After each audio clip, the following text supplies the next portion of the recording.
quando eu me tornei empresário e que podem ser muito úteis para você na sua jornada aí, tendo um consultório, se entendendo como empresária, como empresário. E acho que a primeira coisa assim é que eu já sabia que era importante, mas ainda não sabia como aplicar isso. Não, na verdade, eu achava que eu já estava aplicando isso e eu não entendia a importância disso. E quando eu comecei a investir em fazer isso intencionalmente, eu descobri que aquilo me dava muito poder, me dava muita liberdade e, consequentemente, mais, o que eu diria, mais lucro. A primeira coisa é, se você não delegar, jamais você vai crescer. Então, tem pessoas que são bem treinadas e qualificadas para cada papel no seu negócio. E se você tem isso, cada uma desempenhando o seu papel, você está fazendo o fundamental. Porque as pessoas no seu negócio, pode ter certeza, as pessoas mudam o seu jogo. E elas precisam ser qualificadas, elas precisam entender para onde você está indo. Por isso que a gente tem aquela coisa de empresas que falam sobre missão, valores, né? Visão. Qual é a visão da sua empresa? Aonde ela vê, aonde ela enxerga que ela quer chegar? Quais são os valores da sua empresa? O que é inegociável?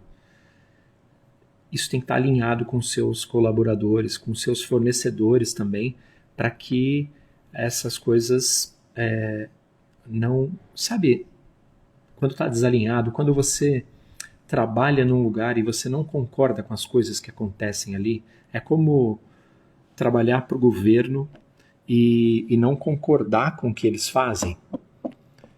A minha esposa trabalhava num hospital público no Rio de Janeiro, ganhava muito pouco e achava que era um papel assim interessante porque ela ajudava as pessoas que precisavam. Mas no final das contas, ela não conseguia fazer muita coisa daquele jeito porque o Estado não fornecia o básico necessário. Não tinha organização, não tinha os exames, ela não tinha recurso para fazer a coisa funcionar. E ela não concordava com aquilo.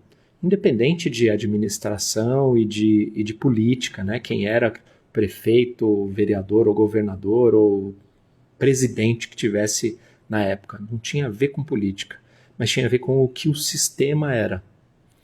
E aí ela não concordava com aquilo, ela estava infeliz demais com aquilo. E ela saiu de lá. Por quê? Falta de valores. Os valores não têm a ver. E aí sabe quando você trabalha numa empresa ou num grupo de pessoas ou quando você estuda num grupo de estudo com pessoas que têm a ver com você, é tudo mais leve, tudo mais gostoso, você sabe que estão trabalhando para o mesmo ideal. Esse tipo de mentalidade você precisa querer desenvolver para o seu fornecedor ou para o seu colaborador. E quando você consegue trabalhar isso, você consegue fazer muita diferença.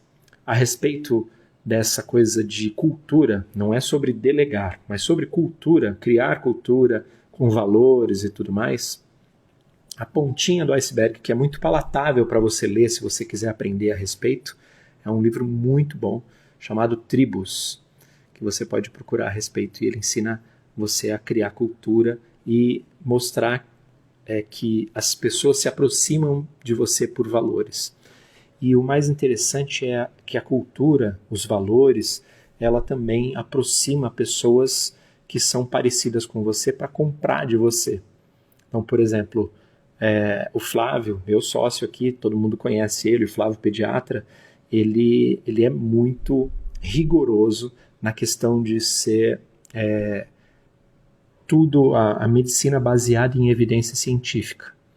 Então, às vezes as pessoas até falam que ele é chato com isso e tal, mas quem reconhece isso como um valor se conecta muito nele. Por isso que nós não temos na nossa mentoria, por exemplo, médicos que trabalhem com medicina integrativa, porque destoa dos nossos valores. E a gente não quer pessoas que não estejam alinhadas com esse tipo de valor. E esse é um valor muito pesado. Então ele é um valor inegociável que nós temos na mentoria e que nós não temos como admitir pessoas dentro da mentoria que sejam da medicina integrativa. Isso é um exemplo. Mas, voltando ao tema deste primeiro ponto, se você não delegar, jamais você irá crescer. Isso é muito verdade. E depois de um tempo que eu praticava isso já e já recomendava isso para os meus clientes e em consultorias ou em mentorias, não só como consultor, mas pela minha empresa também, né, pelos clientes da minha empresa, depois de muito tempo recomendando isso, sabendo o valor disso, me deu um clique para eu ver assim, um outro ângulo da coisa, uma outra visão angular do negócio, que é que eu às vezes fazia coisas que eu era a pessoa mais cara da empresa fazendo aquilo. Eu já citei aqui algumas vezes, mas é bom repetir isso, que tem muito a ver com esse contexto, que eu gostava de receber os meus clientes na empresa, na agência, era uma agência lá na Vila Madalena, em São Paulo. Eu gostava de receber para reuniões os clientes lá e eu mesmo fazer o café para eles.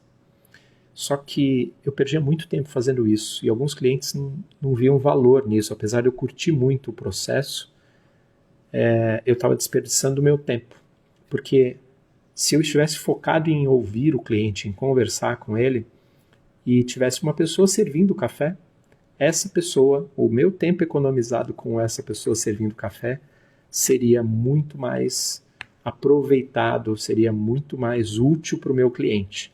Com foco no meu cliente, não no meu lucro. Eu conseguiria ajudar muito mais o meu cliente se eu não estivesse romantizando aquilo. Tem coisas que eu me preocupo demais com a experiência do meu cliente. Então, por exemplo, aquele evento que nós temos, o BEX, que nós temos em São Paulo 2 vezes por ano, ele começou aqui no Rio de Janeiro, onde eu moro. E a primeira proposta que eu fiz para o Flávio a respeito dele foi: vamos fazer no Rio de Janeiro e assim, se não vier ninguém, eu gosto de cozinhar, então eu falei, a gente faz um risoto e se vier 3 pessoas que são do Rio de Janeiro só, que são as pessoas que não querem viajar de outros estados, outras cidades para cá, a gente faz um risoto, eu faço um risoto, vai ser uma experiência super legal, eu servindo os meus clientes, eu fazendo ali um risoto e muito intimamente ali curtindo com eles.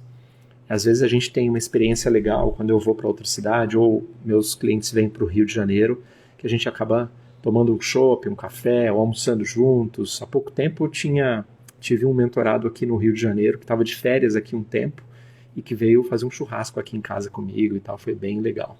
Então essa experiência é diferente da que eu queria criar com o cafezinho.